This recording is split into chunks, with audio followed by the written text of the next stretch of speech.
Hi, this is Eric, and welcome to a 2 edition day of Morning Has Broken, and I don't want to fix it. I was unable to figure out the technology um, and create the time to record while I was on retreat yesterday, so I feel inspired to to create two separate recordings today and share them both with you. So here goes. Um, there's been a lot of, I did a lot of internal work and just um, spent a good amount of time just really diving into who I used to be and who I get to be. And I feel like those are two distinctly different people. Um, and I'm just to be really transparent, which is all I hope to be from here on in. There are people who might not be ecstatic about who I used to be, and there are some people who might still, in my world, um, think I'm that person, and I get to live with that in a way and move past it. And what I mean by that is, I know that I've changed, and kind of the interesting thing about internal transformation is that it may not externally express too much differently than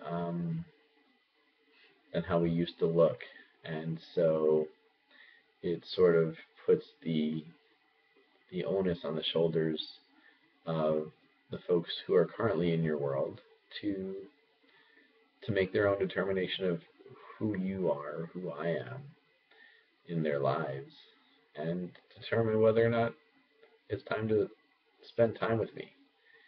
So I'm thinking that many of the people who view this might be going through similar transitions where it's conceivable that even your touch points with different people who knew the person you used to be um, may not kind of give you the opportunity to show them who you are or who you get to be.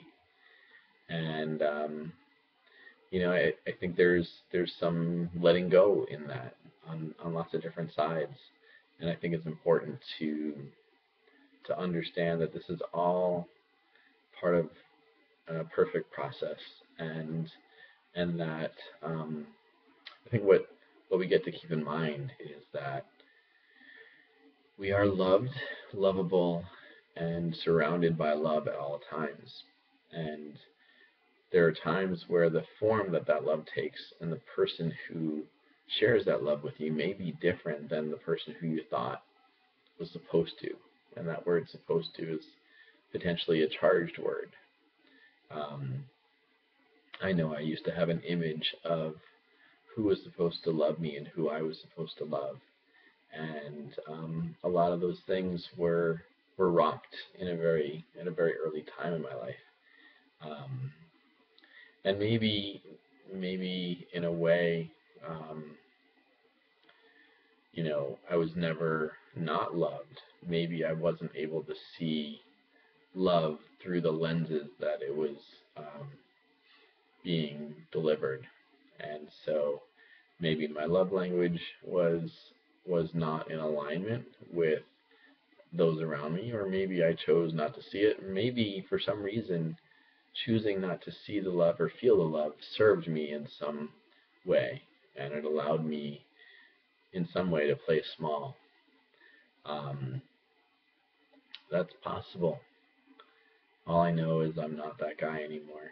All I know is that I feel forever surrounded by love, and sometimes it's it's got a specific source. Sometimes I can identify it in my partner or in in my friendship circle, or even in someone I just met, you know, like there are times where just love just comes through. And what I'm excited about the person I get to be is that I've made a conscious decision to feel love from everywhere and to love everything too, like in a beautifully reciprocal relationship.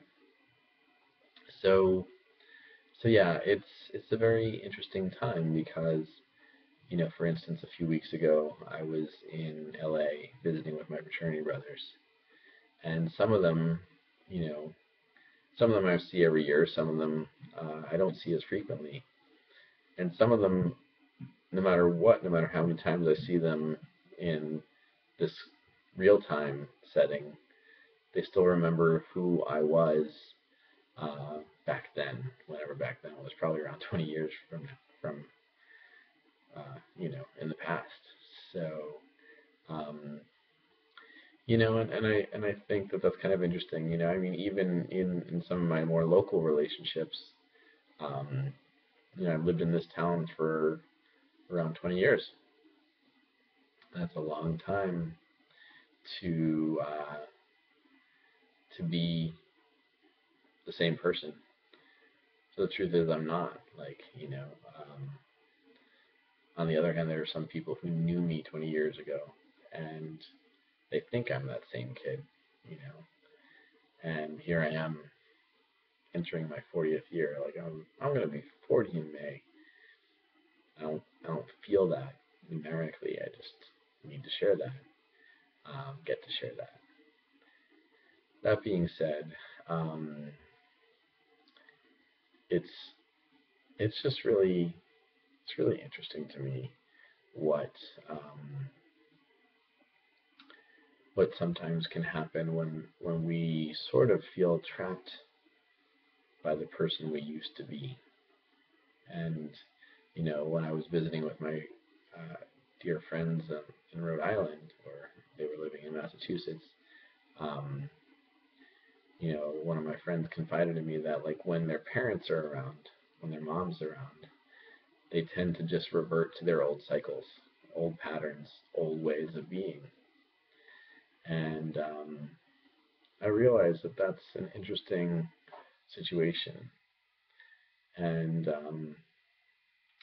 you know, I'm curious as to how I'm going to show up the next time I hang out with my parents, because I think that's I know that I'm a new person compared to the last time I saw them, and I'm curious as to who I will let myself show up to be. And yeah, I'm just gonna let it be a mystery until it happens. Um, so that's really really what I wanted to share in this first of two recordings for the day. So I love you all. Um, I guess I used to say I'll talk to you tomorrow, and now I'll just say I will talk to you real soon. Alrighty, take care. Bye.